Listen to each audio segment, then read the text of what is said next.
To learn means to be in a state of play, to live a life of curiosity, a life of inspiring one another, a life of connecting with each other, and a life of real conversations. Welcome to Natural Learning. Hello and welcome to the Life of Learning podcast and channel. So today I thought I'd just go over a bit of an article which I found quite interesting and again make a few comments. Obviously we've got this whole coronavirus thing happening, and there was an interesting article that I saw about, which was an opinion piece basically about a mother's view of basically school happening at home. So what she calls homeschooling. Homeschool life. I feel like I'm failing my kids. And so I just wanted to check this out. So there we go. We've got a nice picture there. Alright, let's make a start. So I'll just read it and then I'll just share some of my thoughts along the way. Over 2 weeks have passed since the schools closed and my kids have been at home. There is nothing more important to me than my children's safety. So I am overjoyed that they are safe in our bubble. My partner and I are some of the lucky ones who have retained their employment. He is classed as a supplier for essential workers and goes to work every day, while I have the ability to work from home. Sounds great, doesn't it? Then why do I feel like I'm failing? With the schools out, homeschooling is our new reality. Between two kids, the schools have provided me with all these different apps that I need to download and sign up to for access to schoolwork and assignments. Even my year one child has 6 different applications to use. All these apps plus a separate one for the school itself for all the parent notices. And here I fail. Full-time working and full-time parenting is a tough job in itself. And we've been asked to be full-time teachers as well. I struggle on a daily basis to complete all the tasks across all these apps and juggle teaching the 2 kids 2 different sets of curriculums at the same time. And what I find interesting is that this gives you a bit of a snapshot into what teaching is kind of all about. I mean, again, if parents are feeling like they're the teacher, then what do they think their actual teachers do? And in many ways, the teachers are being asked to do many things as well. And they're asked to juggle all these things as well and make use of the different apps that the school asks them to use and whatever it might be. Obviously, the thing that I would say to this mother first and foremost is, just let go. Like, why do you need to follow what the school asks you to do? And this I guess, mentality that we have is that we need to keep following the instructions that somebody else is giving us, because we can't do it ourselves.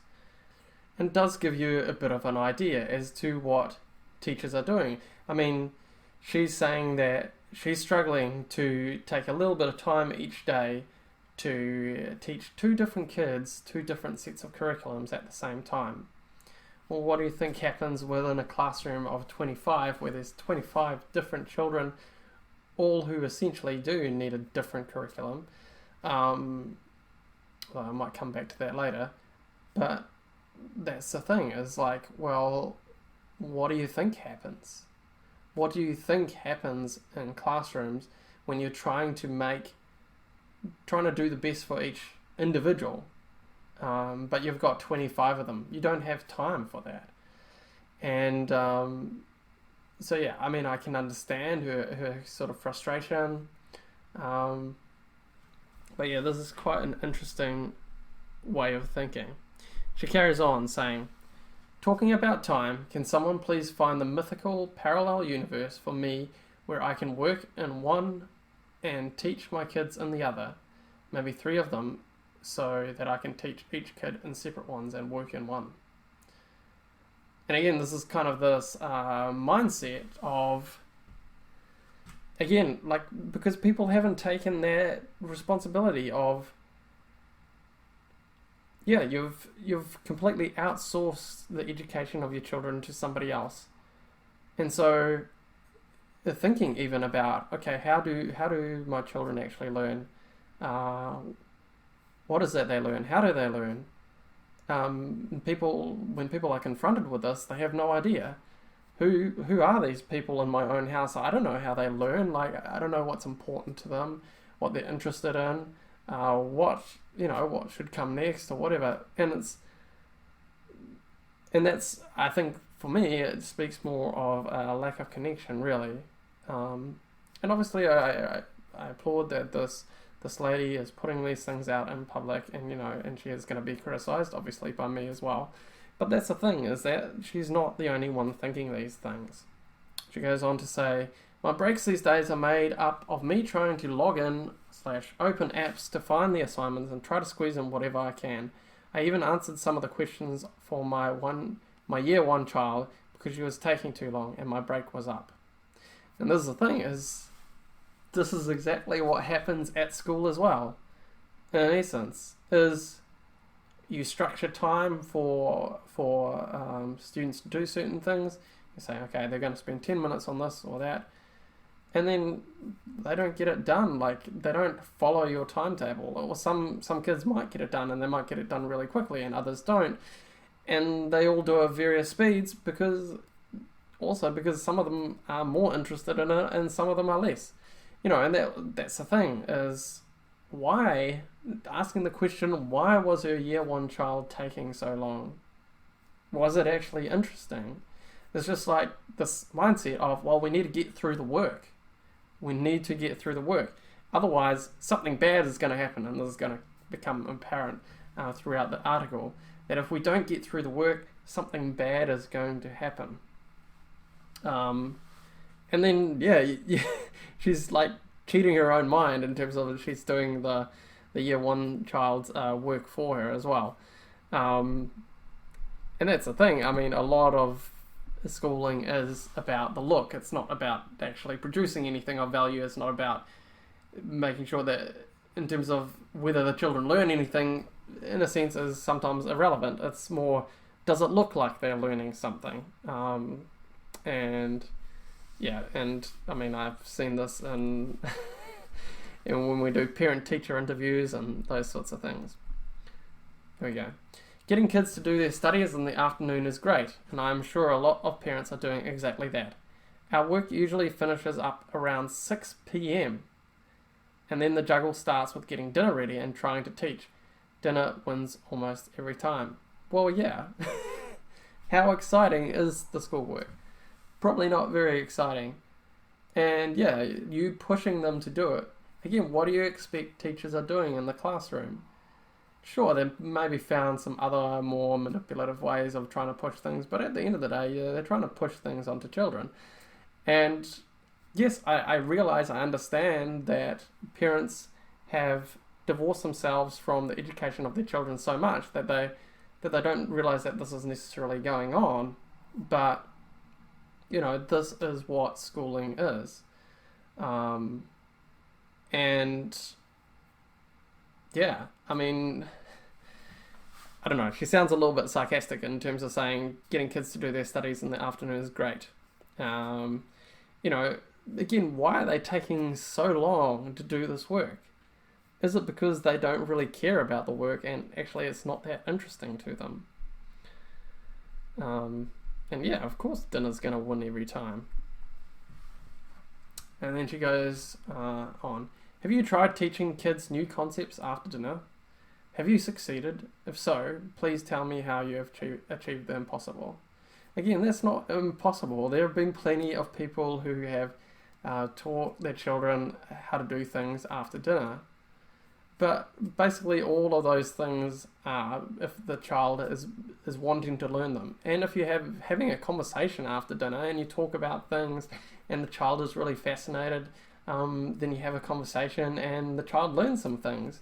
But if you go and after dinner, where they've had dinner, they're starting to get tired, they're at the end of the day, and then you ask them to do more things, and you are again trying to dictate their lives to a high degree, they're just over it at that time. So yes, that kind of thing is teaching. If an adult directed, driven teaching after dinner, yes, it might be impossible. But again, why are you doing that? The school holidays came as a relief for me as the school decided not to give homework for the break. However, we may need to continue homeschooling after the holidays. I can't help but feel that not only will I fail, but that my kids will fall behind. Neither my partner nor I can afford to quit our jobs. Our lives are hard enough, but is this our only option? I mean, there's so much in this. Firstly, okay, so the kids are having a holiday, and are you scared that they'll fail during the holiday, that they'll fall behind during the holiday? Or do you think that children learn all at the same speed? And that, everybody sort of stops, all the kids stop learning when the holidays come, and then 2 weeks later, after the holidays, everybody starts learning again, and everybody's learning at the same pace, and your children, if they're not going to school and all the rest, and doing all the work, that they're going to fall behind. Again, that's like, I guess, what is our mindset around all of this? What I'd like to just bring in here is this whole idea of, because kids have had holidays for ages and it's taken breaks longer than 2 weeks, and obviously summer break, that's whether you're down here in New Zealand or whether you're in the States or wherever you are in the world, children generally have a summer break, and it tends to be longer than 2 weeks. And so this is the thing, people worry about this falling behind, and there's also something that people call summer slide, and this is where supposedly kids fall behind in their learning over summer.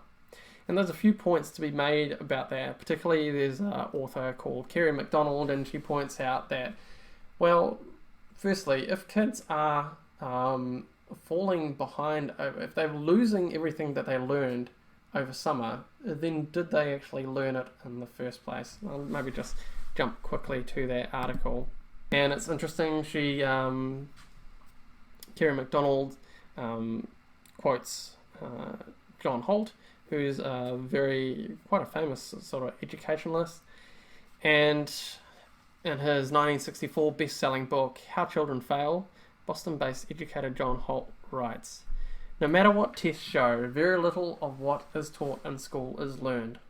Very little of what is learned is remembered, and very little of what is remembered is used. The things we learn, remember, and use are the things we seek out or meet in the daily, serious, non-school parts of our lives."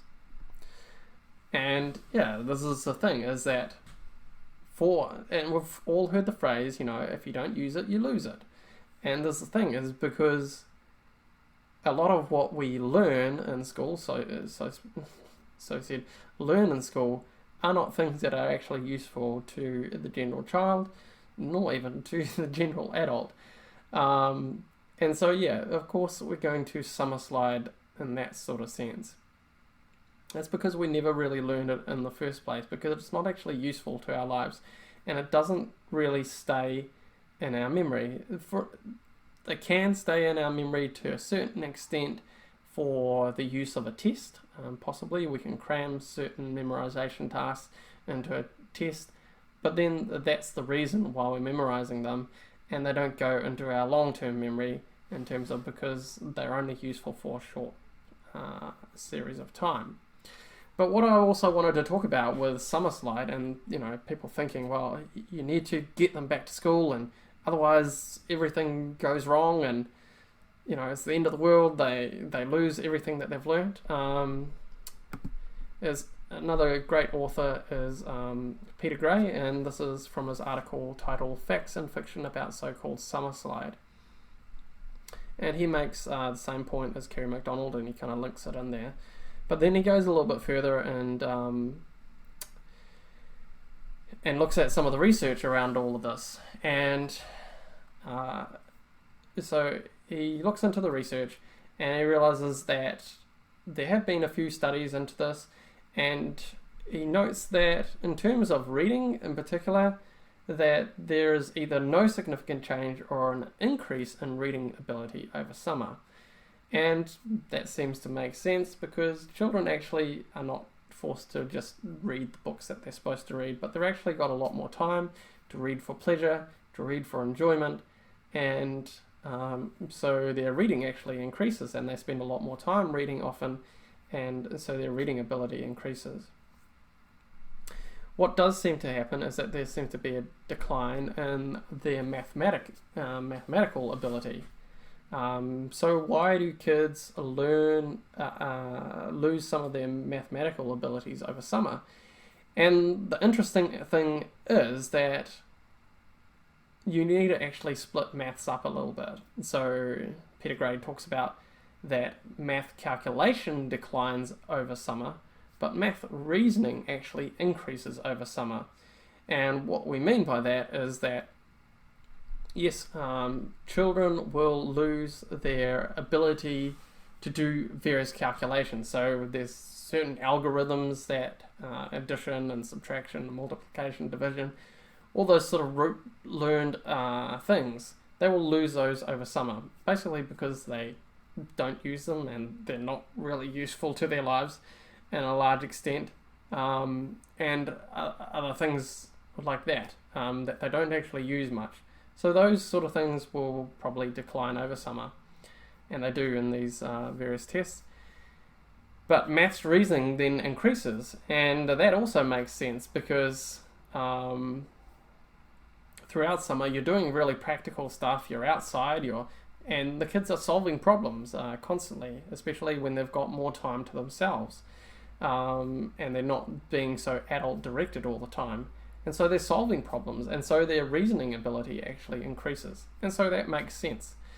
So again, it depends on what is it that we really want. And yes, this might actually be a great time for your kids to lose some of those skills that people have been forcing on them and that aren't actually valuable to their lives, and for them to focus on those things, on those abilities that actually bring value to their lives, like being able to read books for enjoyment and for pleasure and for information, and learning to solve problems through their reasoning. And so Peter Gray gives a few examples of some of these tests that have been done and some of this research that has been done. And I guess I find the very last part of this also rather interesting, where the person in this article, the lady in this article, says, "Neither my partner nor I can afford to quit our jobs. Our lives are hard enough, but is this our only option?" And again, here there's always this big question around this of not being able to afford to quit your job. I don't see that in a lot of people. I'm guessing, this seems to be quite a well-written sort of article. I'm guessing that they're probably reasonably middle class. She's a pretty middle class sort of person, and that's the thing, is that where are your priorities? And I know that's sort of a harsh thing to say, but I'm not just saying that to be harsh, because I actually do see a lot of parents and families making choices regarding their family living conditions and a variety of other things, where they've actually gone, there's more important priorities in our life than having a nice house in a nice suburb, and that we have to pay for all these extra things. So yeah, take that time to reflect on, what is it that I really need? How much do I actually need to be working? And yes, obviously people have put themselves into positions of things like having a mortgage and all the rest of it. But again, yes, you've put yourself into these situations where things are now really intense financially. But again, what is a way that you can get yourself out of these holes that you've put yourself in? And instead of just continuing on and thinking that you need to see things through. And this is kind of the mindset that we often, I think, get into, is we have these, what we call, I guess, in economics, sunk costs, which is basically this idea that if we invest in something, we're more likely to keep on investing in it. Even if it means that we're digging ourselves deeper into something, we're like, oh, well, I've already invested this much into it, so I can't back out now. And so like, yeah, and this like what we do with all sorts of things, like same with careers and other things like that, is we think, oh, well, I'm already this far into my career, I can't give it up because I've put all this effort into it and all this money and yeah. And but at the end of the day, we need to ask ourselves the question, okay, but what is our priority? And what is actually the best option? It's not a question of what have we already invested in, but what's the best option going forward. So yeah, I just ask, like, is this time that we've got during this lockdown and whatever else is happening within your world at the moment, is this time to think about investing in a different direction? Is this a time to be investing in some different priorities and letting go of some of those previous investments which you thought were getting you where you wanted to go, but actually they're not getting you to the things that you actually prioritize in life? And so yeah, this is a great time, I think, to think about those sorts of things. And also when it comes to education and learning, if you would like to have that conversation with someone, I'm most willing to do so. So do let me know. Again, the details of just especially jump onto my Facebook and like the page, and then just message me and get in touch, and we'll put something together, and I can work with you and have some more conversations with you to get further along this path. Alrighty, well, hope that has been very enlightening and interesting, and we'll talk to you all soon. Thanks, bye.